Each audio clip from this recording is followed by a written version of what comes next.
Y tenemos el gusto de haber invitado el día de hoy a Leopoldo Maldonado. Él es el nuevo director de la Organización Internacional Artículo 19, el capítulo para México y Centroamérica. Y pues le damos la bienvenida a Leopoldo aquí a los periodistas. ¿Cómo estás, Polo? Hola, ¿cómo están Hola, Alejandro, ¿cómo Álvaro? están? Muchas gracias por el espacio. Gracias. Al contrario, estás estrenándote al frente de Artículo 19, aunque por supuesto no eres nuevo en esta organización, ni en el trabajo de defensa de derechos humanos, ni en defensa de periodistas. Ya tienes una trayectoria importante en esta organización, Polo. Sí, Álvaro, pues bueno, nada más para hacer la precisión, ya empiezo formalmente la siguiente semana, el 1 de septiembre, Sí, sí, sí. en donde me pasa la estafeta mi compañera Ana Cristina Ruelas, que deja la dirección y seguirá apoyándonos en algunos aspectos internos de la organización en lo que resta del año. Y sí, efectivamente, pues ya 7 años y medio en artículo 19 en la defensa de periodistas en un país donde, bueno, pues el panorama no pinta nada bien para un ejercicio libre, crítico, plural, independiente de la prensa, pero pues seguiremos luchando, ¿no? Seguiremos luchando en México y en Centroamérica, que hay que recordar que también somos una oficina regional que tiene trabajo en Centroamérica y en Cuba, y que estamos empujando hacia los más altos estándares de libertad de expresión. Hay una especie como de tormenta perfecta en el caso de los periodistas en México. Por un lado, pues sí hay una amenaza permanente del crimen organizado, como lo sabemos, son los últimos casos de periodistas asesinados, pues el caso de Miroslava, por ejemplo, o el caso de Javier Valdés, por ejemplo, que es directamente atentados del crimen organizado, pero también autoridades locales se llevan el primer lugar, Leopoldo Maldonado, el primer lugar en amenazas y amenazas cumplidas en contra de los periodistas. Sí, así es, Alejandro. Mira, lo que hemos documentado en los últimos 6 años es que alrededor de un 43 a un 49% de las agresiones son cometidas por funcionarios públicos, sobre todo del nivel estatal y municipal. Más o menos el 80% de los casos, es decir, el grueso de los casos de agresiones contra periodistas son cometidos por agentes de el nivel estatal y municipal. Y eso pues da pie a muchas interpretaciones, ¿no? Una de ellas es que pues permanece esta visión profundamente autoritaria en el ejercicio del poder, me refiero, a pesar de que México supuestamente ha transitado o está en vías de transitar a una democracia, pero todavía la clase política, y me refiero a, más bien al el sistema político, entiende a la prensa como una adversaria, como un incluso enemigo al que hay que neutralizar, al que hay que acallar, ya sea a través de la plata o a través del plomo. Por eso hemos dicho que la prensa en México se encuentra en esa terrible, terrible disyuntiva en donde si no se calla por el lado del dinero, se tendrá que callar por el lado de la violencia. Y eso se ha recrudecido, Álvaro y Alejandro, tal como lo hemos documentado en el contexto de la cobertura de COVID, donde tan solo de marzo a mayo hemos documentado 120 agresiones contra periodistas. Es decir, en coberturas de riesgo, como son protestas, como son elecciones, aunque ustedes no lo crean, son coberturas de riesgo. También la emergencia sanitaria ha agudizado la violencia contra la prensa. Caray. Ahora, Polo, ¿cuál es, desde tu punto de vista, qué observas desde la posición que has tenido en la organización Artículo 19 eh, sobre la voluntad política del jefe del Estado mexicano, del presidente Andrés Manuel López Obrador, ante justamente las agresiones a medios de comunicación, a periodistas y agresiones pues que llegan al asesinato. ¿Cuál es la evaluación que tú haces sobre el momento que vive México en materia de derecho a la libertad de expresión, del derecho a la información que tiene la sociedad y también de voluntad política para que no existan agresiones a medios de comunicación y a periodistas? Pues mira, Álvaro, yo creo que ha sido un panorama particularmente complejo, nebuloso en materia de libertad de expresión, porque lo que sí vemos por un lado es que al principio de la administración del presidente López Obrador se expuso o se mostró una voluntad de avanzar en el fortalecimiento del llamado mecanismo de protección a defensores y periodistas, que coordina la Secretaría de Gobernación, pero que tiene una junta de gobierno interinstitucional a la que además se suma un consejo de sociedad civil. Sin embargo, lo que ha generado un ambiente de profunda hostilidad y animadversión contra la prensa ha sido el estigma que desde la propia palestra, desde la propia tribuna presidencial de las mañaneras se ha prohijado, ¿no? Y eso se ha multiplicado no solo en el gabinete, digamos, entre altos funcionarios del gabinete federal, sino también a nivel local, ¿no? Vemos alcaldes, vemos gobernadores que pues les parece fácil seguir desacreditando a la prensa cuando hay información crítica. Esto es particularmente importante porque en una situación de extrema vulnerabilidad que vive la prensa en muchas regiones del país, el estigma, el mensaje de animadversión por parte de autoridades profundiza esas condiciones de vulnerabilidad. Entonces, de pronto es algo contradictorio lo que vemos entre este pretendido fortalecimiento del mecanismo de protección, que no va acompañado por parte de la Fiscalía General de la República en un abatimiento del 99% de impunidad de crímenes contra la prensa, y por otro lado, esta confrontación desde el Ejecutivo Federal que se reproduce a nivel local contra la prensa y que coloca en mayor nivel de vulnerabilidad a periodistas. Polo, el pasado 20 de agosto la función pública inhabilita a Nexos, a la revista Nexos, por 2 años y la multa por algo así como 1 millón de pesos, poquito menos de 1 millón de pesos por información falsa. Nexos habla de que les están coartando sus libertades, su libertad de expresión específicamente, y Irma Heréndira Sandoval, la titular, le responde que no, que pueden seguir publicando. ¿Cuál es la posición de Artículo 19 sobre este caso, que es en sí mismo un caso complicado? Mira, sí hay un tema ahí donde debemos de ser muy cautelosos en el análisis. Uno es precisamente el contexto, el antecedente. Hay una, digamos, confrontación y hay una animadversión directa con Nexos. Eso no lo podemos negar.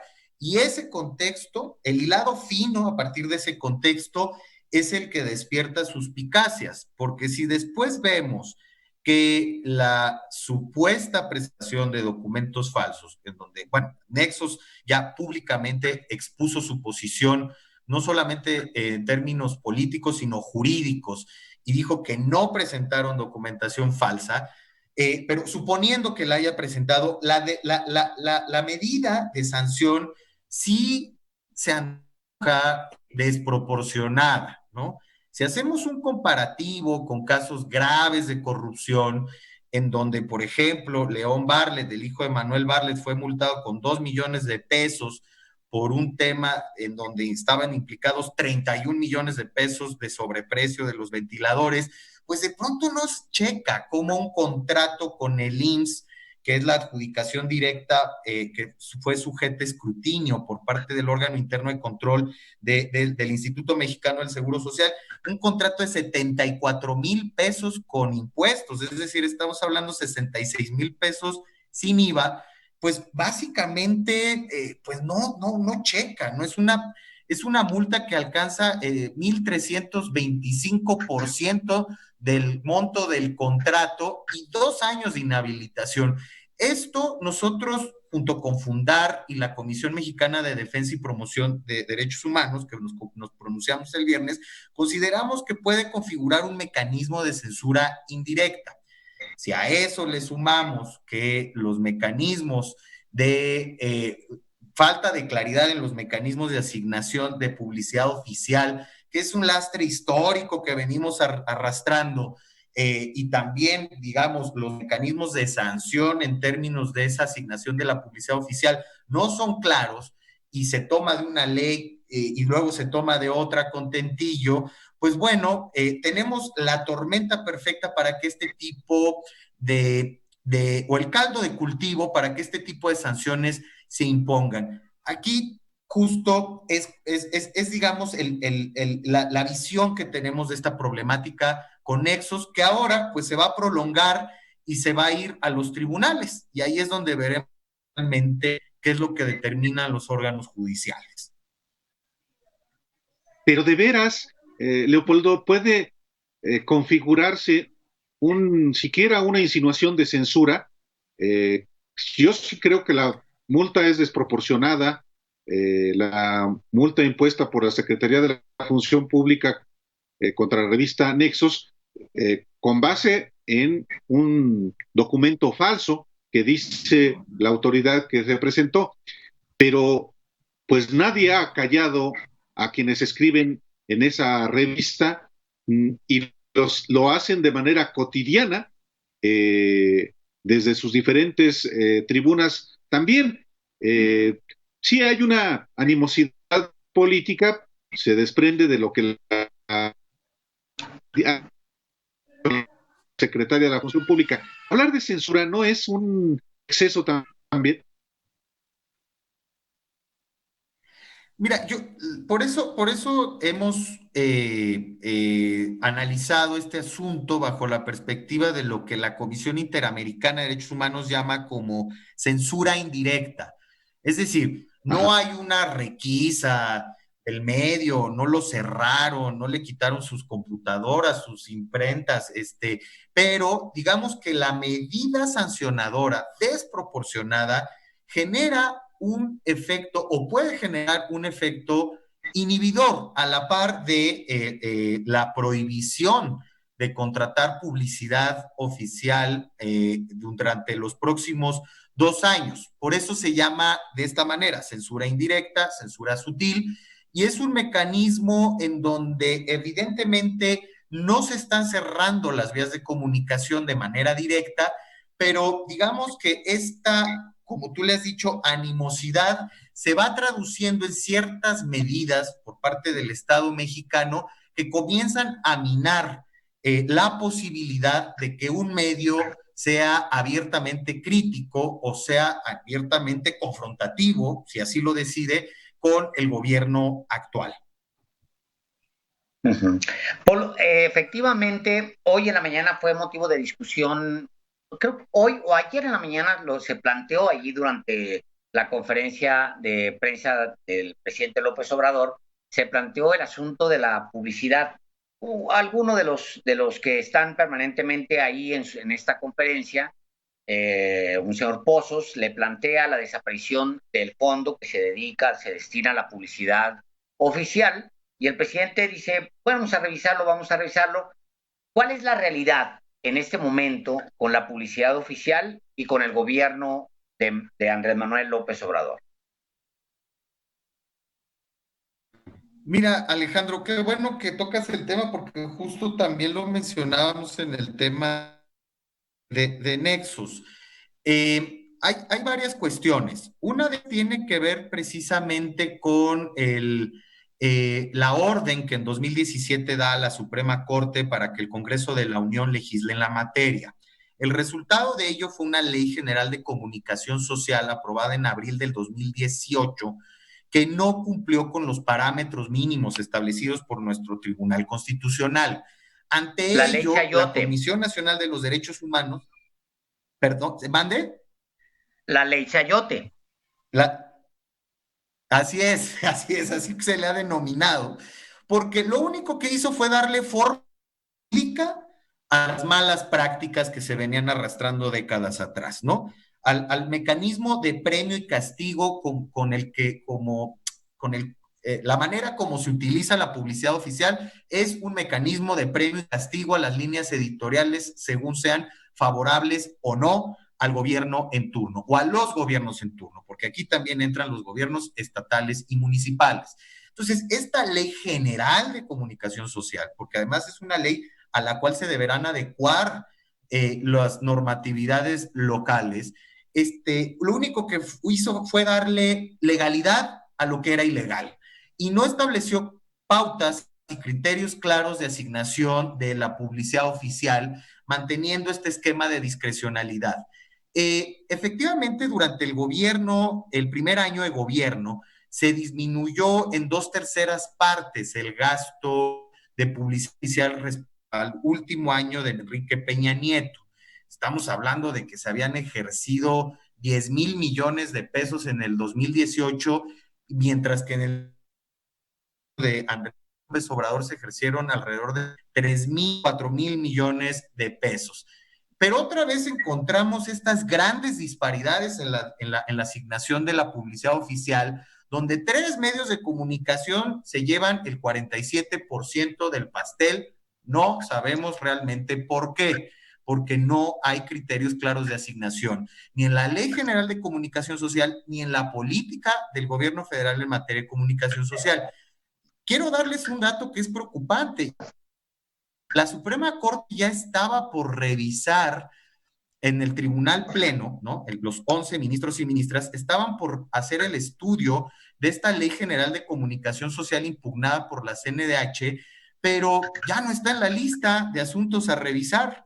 Es algo que nos preocupa mucho porque pues nos parece que es un tema que, como lo hemos dicho en numerosas ocasiones, constituye el nido de la serpiente en materia de censura sutil o indirecta en nuestro país y que se tiene que dilucidar de nueva cuenta por el alto tribunal. Y en todo caso, Polo, y en todo caso, bueno, queda pendiente, está en la agenda justamente, en todo caso, presentar iniciativas ante el Congreso para que esto realmente no sea una simulación y se mantenga la discrecionalidad para precisamente usar la publicidad oficial como garrote político o como zanahoria, no solamente del gobierno, en los gobiernos estatales hay, híjole, y los congresos y los organismos constitucionales autónomos como el INE, como la CNDH, que tienen presupuestos abultados y que también asigna publicidad a discreción. Así es, y ante la reducción que vemos con cierta simpatía, el que se haya reducido la publicidad oficial, el gasto de comunicación social del gobierno federal, en justo estatal compensado y aumentan exponencialmente su gasto, ¿no? Está Sinaloa, está Quintana Roo, es decir, el tema es el tema de estos recursos que han sido dilapidados o que fueron dilapidados por el gobierno federal anterior. Hablamos de 64,000 millones de pesos durante el sexenio de Enrique Peña. Se mantiene esa discrecionalidad, Álvaro, que tiene que ser ya de una por todas revertida, porque no podemos tener ese mecanismo de zanahoria y garrote vigente en pleno siglo XXI, bajo el cual los medios de comunicación viven, pues, evidentemente amedrentados o inhibidos en cuanto a lo que independencia editorial y distancia frente al poder se refiere. Entonces, si queremos avanzar en una democracia plena, en una democracia robusta, con un ejercicio verdaderamente desinhibido de la libertad de expresión, necesitamos una vez por todas legislar la publicidad oficial de manera adecuada. Hubo acercamientos en su momento durante la transición 2018 con el equipo de gobierno, sin embargo, pues se quedó en una conversación trunca que no se ha materializado en una iniciativa por parte de los actores políticos, y Morena, que tiene la mayoría en ambas cámaras, no ha asumido esta agenda con suma seriedad para de verdad avanzar en la legislación de la publicidad oficial, una legislación adecuada de la publicidad oficial. Polo, te iba a decir bienvenido a la trinchera, pero más bien qué bueno que te confirmas en la trinchera. Te mandamos un gran abrazo, y también, pues, por supuesto, a Ana Ruelas, quien estará también, entiendo, ahí en Artículo 19 asesorando a la dirección, y qué bueno, porque los dos son gente muy valiosa. Muchas gracias por la entrevista, Muchas Leopoldo gracias. Maldonado. Muchas gracias. Muchas Buenas gracias noches. a ambos y esperemos que sea la primera de muchas conversaciones en estos temas. Les mando un Por gran abrazo. supuesto, gran abrazo, Polo. Gracias.